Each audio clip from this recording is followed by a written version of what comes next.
My father could have been a great comedian, but he didn't believe that that was possible for him. And so he made a conservative choice. Instead, he got a safe job as an accountant. And when I was 12 years old, he was let go from that safe job.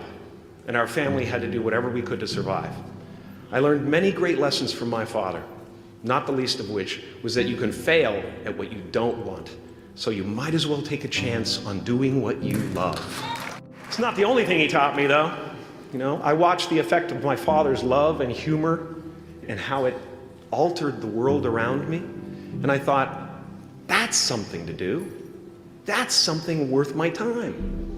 It wasn't long before I started acting up. You know, people would come over to the house and they'd be greeted by a 7-year-old throwing himself down a large flight of stairs. They would say, "What happened?" And I would say, "I don't know. Let's check the replay." I'd go back to the top of the stairs and come back down in slow motion.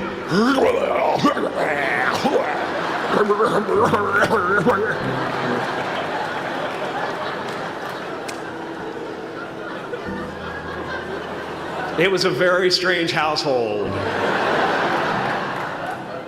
My father used to brag that I wasn't a ham, I was the whole pig.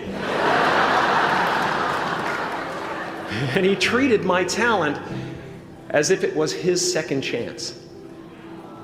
When I was about 28, after a decade as a professional comedian, I realized one night in LA that the purpose of my life had always been to free people from concern, just like my dad. And when I realized this, I dubbed my new devotion the Church of Freedom from Concern. The Church of FFC.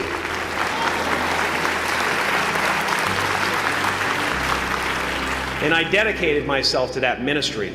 What's yours? How will you serve the world?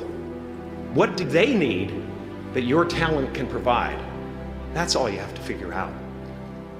As someone who's done what you're about to go and do, I can tell you from experience, the effect you have on others is the most valuable currency there is. Because everything you gain in life will rot and fall apart, and all that will be left of you is what was in your heart. My choosing to free people from concern got me to the top of a mountain. Look where I am. Look what I get to do. Everywhere I go. I'm going to get emotional because when I tap into this, it really is extraordinary to me.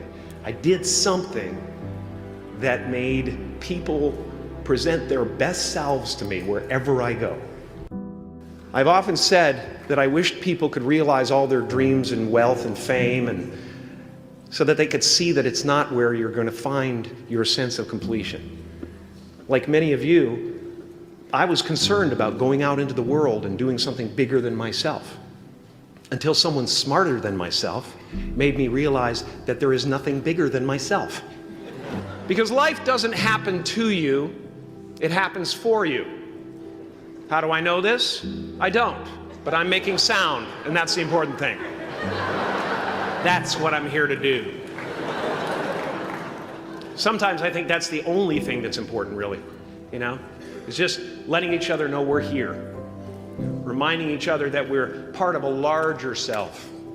Your job is not to figure out how it's going to happen for you, but to open the door in your head, and when the door opens in real life, just walk through it.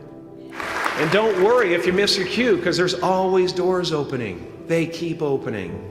And when I say life doesn't happen to you, it happens for you, I really don't know if that's true. I'm just making a conscious choice to perceive challenges as something beneficial so that I can deal with them in the most productive way. You'll come up with your own style. That's part of the fun. Oh, and why not take a chance on faith as well? Not religion, but faith. Not hope, but faith. I don't believe in hope. Hope is a beggar. Hope walks through the fire and faith leaps over it.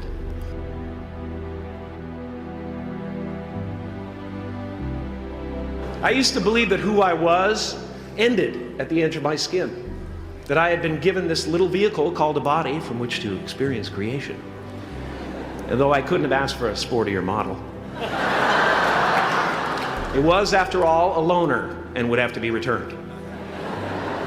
Then I learned that everything outside the vehicle was part of me too.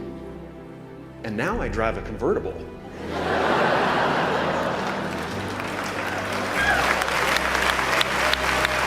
Yeah, man. Top down, wind of my hair. Woo! I am elated and truly excited to be present and fully connected to you at this important moment in your journey. I hope you're ready to open the roof and take it all in. You are the vanguard of knowledge and consciousness, a new wave in a vast ocean of possibilities. On the other side of that door, there's a world starving for new ideas, new leadership. I've been out there for 30 years. She's a wildcat. Oh, she'll rub up against your leg and purr until you pick her up and start petting her, and then out of nowhere, she'll swat you in the face. It can be rough out there, but that's okay, because there's soft serve ice cream with sprinkles. I guess that's what I'm really trying to say here today. Sometimes it's okay to eat your feelings. Now, fear is going to be a player in your life, but you get to decide how much.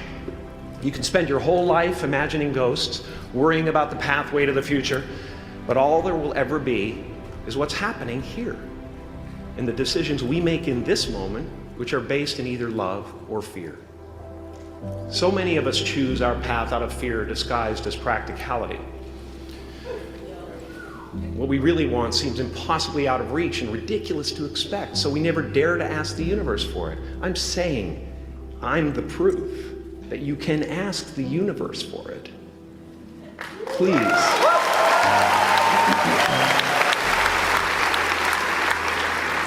I am at the top of the mountain, and I was, and the only one I hadn't freed was myself, and that's when my search for identity deepened. I wondered who I'd be without my fame. Who would I be if I said things that people didn't want to hear?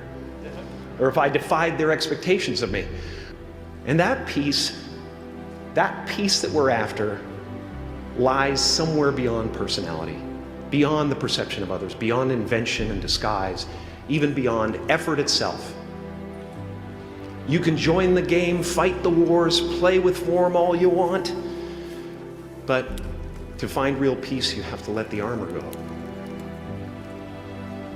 Your need for acceptance can make you invisible in this world. Don't let anything stand in the way of the light that shines through this form. Risk being seen in all of your glory. My soul is not contained within the limits of my body. My body is contained within the limitlessness of my soul. Now I'm always at the beginning. I have a reset button, and I ride that button constantly. Once that button is functioning in your life, there's no story that the mind could create that will be as compelling. The imagination is always manufacturing scenarios, both good and bad, and the ego tries to keep you trapped in the multiplex of the mind.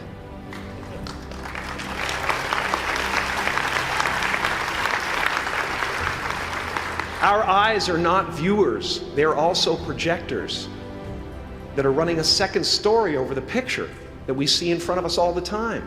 Fear is writing that script, and the working title is, I'll Never Be Enough. I had a substitute teacher from Ireland in the 2nd grade that told my class during morning prayer that when she wants something, anything at all, she prays for it and promises something in return, and she always gets what she wants. Well, I'm sitting at the back of the classroom, thinking, wow, my family can't afford a bike, So I went home and I prayed for one. And I promised I would recite the rosary every night in exchange. Broke that promise. But 2 weeks later, I got home from school to find a brand new Mustang bike with a banana seat and Easy Rider handlebars. Yeah. From fool to cool. My family informed me that I had won the bike in a raffle that a friend of mine had entered my name in without my knowledge whatsoever. So that type of thing has been happening to me ever since. And as far as I can tell, it's just about letting the universe know what you want, and working toward it while letting go of how it comes to pass. No matter what you gain, ego will not let you rest. It will tell you that you cannot stop until you've left an indelible mark on the earth, until you've achieved immortality. How tricky is this ego that it would tempt us with the promise of something we already possess? Relax and dream up a good life.